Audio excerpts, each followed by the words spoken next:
Constructing Identity for Truman Burbank by Lucy K. Sumrall is a post that helpfully discusses each character's identity and how it affects Truman. It shows that it's possible to have an identity that you have not created. The movie is about a baby that was put inside a fake city with fake hired people being recorded and broadcast to national television. He has no idea any of this is going on. He just thinks he has a completely normal life with a normal wife and friends. But really, their identity in real life and to others is completely different than their identity to Truman. They have a real life outside of this show and act completely different. The writer of this piece talks about how, because Truman's identity was shaped by everyone around him in this fake city. This piece of writing describes how all his friends, family, and everyone he's ever known have dual identities. Then, how they use one of their identities to make Truman do what they want him to.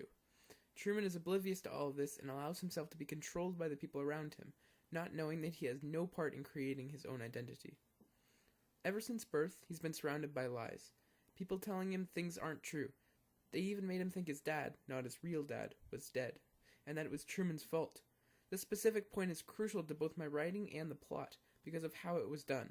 The person that controls Truman, the Truman Show, Christoph, decided that if Truman's dad died while they were both out in the sea, it would give Truman a phobia of water, thalassophobia.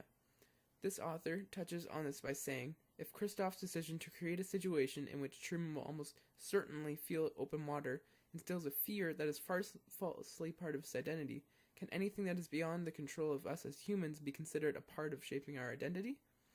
This means that Truman would never leave and find out he was trapped in an artificial city. So now a huge part of Truman's identity is changed, all because of something that was never really real. The people's identity that surrounds him is also a strong piece of the story and this text.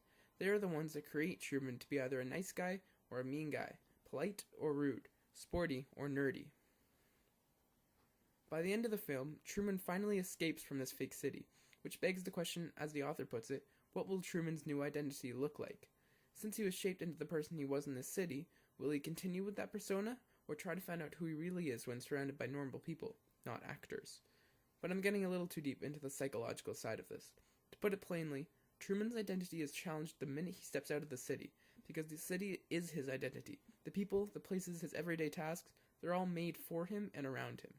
He also touched on God, briefly, by saying how Christoph, the man running the show, is very literally the god of the city.